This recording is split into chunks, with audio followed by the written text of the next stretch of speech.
Que tal, saudos? O PSDG quere que Carmela Silva continúe como presidenta da Deputación de Pontevedra. Noticia desta mesma tarde que ampliamos de contado. Isto é Pontevedra ás 10. Comezamos. A Executiva Provincial do PSDG en Pontevedra aprobou esta tarde por aclamación propoñer a Carmela Silva como presidenta da Deputación, cargo que ostenta na actualidade en funcións. Con todo, o debate sobre a fórmula de goberno quedou aprazada ata despois do 15 de xuño, día no que terán lugar a meirande parte dos plenos de investidura nos concellos. Os socialistas terán que decidir se apostan por reeditar un bipartito co BNG ou se pola contra gobernan en solitario. Carmela Silva podería volver a presidir a Deputación de Pontevedra. Así o propuso esta tarde o secretario xeral do Partido Socialista tras a reunión que mantivo a Executiva Provincial da Corporación. Esta dirección provincial ven de aprobar a seu candidato, a súa candidata, a presidir a Diputación de Pontevedra. E por unanimidade e por aclamación, esta dirección provincial vai a propoñer a compañeira Carmela Silva a que volva a presidir a Diputación de Pontevedra por 4 anos máis. Esta decisión terá que ser ratificada o vindeiro 17 de xuño polo Comité Provincial, mentres o Partido Socialista fixo esta tarde unha valoración dos resultados acadados o pasado 26 de maio, uns resultados que situaron a PSDG como a primeira forza na provincia. A verdade é que é un dato abrumador o do Partido Socialista, porque nestes momentos, nunha población por enriba na provincia de Pontevedra dos 941.772 habitantes, van a ter gobernos de progreso 693.262 mulleres e homes da provincia de Pontevedra. O secretario xeral tamén quiso manifestar a intención do partido de dialogar coas diferentes corporacións de esquerda para conseguir un goberno progresista naqueles concellos onde non se conseguiu a maioría absoluta. A reflexión do Partido Popular non é unha reflexión de un caso puntual, non se lle pode botar as culpas a unha sola candidata, senón a política xeral que levou a cabo o Partido Popular de castigo á ciudadanía, de recesión en dereitos, de recortes prolongados á ciudadanía e, sobre todo, de maltrato tamén á ciudadanía e de desprecio aos rivales. O Partido Socialista aproveitou tamén a reunión para valorar a mala campaña que, segundo eles, realizaron os populares na provincia. Mais que nunca queremos que hai que dialogar. Este resultado nos fai ser a esta dirección provincial máis humildes que nunca e tendemos pontes a todos os partidos políticos e vamos a falar porque en política e en democracia así o marcan as normas, vamos a falar absolutamente con todos os partidos que estén dentro do marco democrático. Os socialistas conseguiron 11 maiorías absolutas e 4 relativas, alcanzando o 38% dos votos na provincia. Os datos que, segundo o secretario xeral, foron froitos do traballo e do esforzo realizados nos últimos meses por todos os membros do partido.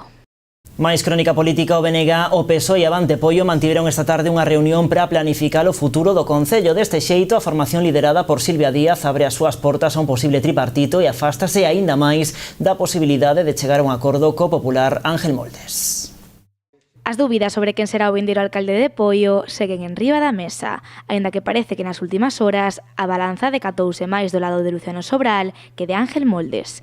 A chave dende o pasado 26 de maio a ten ela, Silvia Díaz, que parece que tras reunirse co resto de partidos abriu as portas a un posible tripartito co BNG e co Partido Socialista. Sendo como somos unha organización política de esquerda, pensamos que o coherente é intentar chegar a algún acordo e algunha negociación con ese bloque de esquerdas que tamén tivo fixo unha suma de 8 concelleiros nos resultados das pasadas eleccións. O obxectivo de Avante Poio é regenerar o Concello, un obxectivo que, segundo Silvia Díaz, só é posible se se fai dende a esquerda. Primeiramente, o compromiso coa regeneración. Hai moitísimas cousas que hai que sanear e moitos vicios adquiridos nestes últimos anos que hai que empezar a reverter esas tendencias. Outra dos eixes fundamentais vai a ser a transparencia, tanto de cara aos veciños da xestión do equipo de goberno como tamén de cara á oposición. Pensamos que a toma de decisións ten que ser moito máis consensuada e transparente. E, en terceiro lugar, optimizar o funcionamento do Concello de Poio. O BNG, o PSOE e Avante Poio mantiveron esta tarde unha reunión conxunta, un feito que demostra que Silvia Díaz descartou xa a posibilidade de chegar a un acordo co Partido Popular. Tivemos esa conversa a semana pasada con Ángel Moldes, o cabeza de lista do Partido Popular, pero Avante Poio é un partido que se enmarca claramente na esquerda, no noso caso na esquerda renovadora, e pensamos que a nosa obriga é intentar chegar a algún tipo de acordo, se é posible, e o comprobaremos esta tarde con Bloque e con PSOE. Silvia Díaz está convencida de que a regeneración dende a esquerda é posible e asegura que dende Avante Poio loitarán para converterse nos motores do cambio no goberno municipal. En Pontevedra, a agrupación de Ciudadanos ten por diante un futuro incerto. María Rey, a que fora máxima responsable municipal e todo o seu equipo de confianza nos últimos 4 anos, decidiron poñer punto final á súa etapa na formación laranxa, unha decisión que deixa a Goyo Revenga como único membro da executiva local. Os cambios de lista a última hora e as disputas internas no partido levaron a María Rey e ao seu equipo de confianza a dimitir de todos os seus cargos, unha decisión moi meditada pola que fora responsable municipal de Ciudadanos nos últimos anos. O principal motivo quizáis foron as formas que empregaron con nós despois de traballar durante casi 5 anos sin descanso de por a Cidadáns no mapa de Galicia e de Pontevedra, pero ademais é que o partido escora ás veces á dereita e nos entramos nun partido de centro-esquerda. María Rey asegura que esta decisión de abandonar o partido xa estaba tomada moito antes de coñecer os resultados electorais. Falamos moito cando nos comunicaron que había un cambio de lista e nese intre xa decidín que me marchaba, pero sí que quedei polo equipo e polo que nos habíamos traballado e por o que pensábamos que Pontevedra merecía. Aínda que decidiu poñer punto e aparte a súa etapa ao fronte da Corporación Laranxa, María Rey non descarta volver nun futuro a política local. De momento que me vou ir de vacacións en canto poida, a vida é moi longa. A min a política me gusta, eu estaba en política por unha decisión porque o levo no sangue, nunca se sabe o que vai pasar. María Rey abandona Ciudadanos coa cabeza alta por todo o traballo que tanto ela como o seu equipo realizaron nos últimos 4 anos na oposición. Agora solamente queda esperar a que o tempo decida se este é un adeus ou un ata pronto.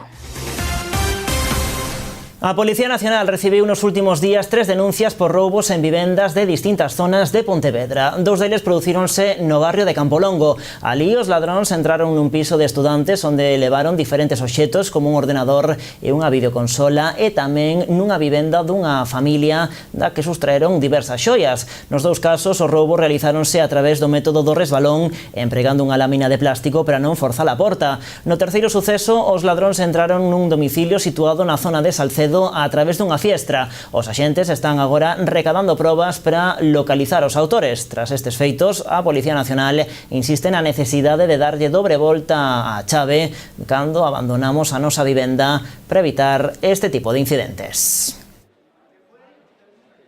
Dende logo que todas as precaucións son poucas. Seguimos con máis cousas. Regresa a Pontevedra o Encontro Internacional de Contadores de Historias. Sete Falares celebra este ano a súa 8ª edición, na que van participar grandes oradores como Cándido Pazó, Xurxo Souto ou Pavís Pavós. O programa en xeral, o Sete Falares, é unha programación dirixida a público adulto. Ademais de ser un festival, funciona tamén como encontro, porque son 4 días intensos de convivencia dos narradores e das narradoras convidadas. Tamén hai programadas, podemos despois verlo aquí no programa, como outros anos, momentos no que comparten o palco, como é de 2 en 2, 3 eran 3, ou mesmo a gala de clausura. Ademais de compartir palco, compartimos experiencias durante eses 4 días que, como todos estamos no mundo da narración oral, pois contamos as cousas que nos van ben e as que non nos van tan ben. O escritor Cándido Pazó vai inaugurar esta nova edición de Sete Falares o xoves ás 8:30 do serán no Teatro Principal. O venres será a quenda dos autores galegos Pavís Pavós, Xurxo Souto e tamén da ecuatoriana Ángela Arboleda, da colombiana Carolina Rueda e da brasileira Tamara Becerra. O día grande será o sábado coas rutas nocturnas de historias que van percorrer os lugares máis emblemáticos da cidade. Para participar nesta actividade poderase sacar a invitación de maneira gratuita no Teatro Principal a partir das 9:30. O domingo será a xornada de clausura co único evento que non é de balde e no que haberá unha rolda de todos os narradores. A entrada para esta cita poderá mercarse a partir das 8 no Teatro Principal a un prezo de 3 euros. Unha ampla programación chea de historias que emocionará e divertirá a todos os asistentes, sen dúbida. Pois así poñamos o punto final este tempo de actualidade aquí en Canal Rías Baixas. A información continúa en canalriasbaixas.com e tamén nas nosas redes sociais. Vémonos mañá a partir das 9:30 con máis noticias. Adeus.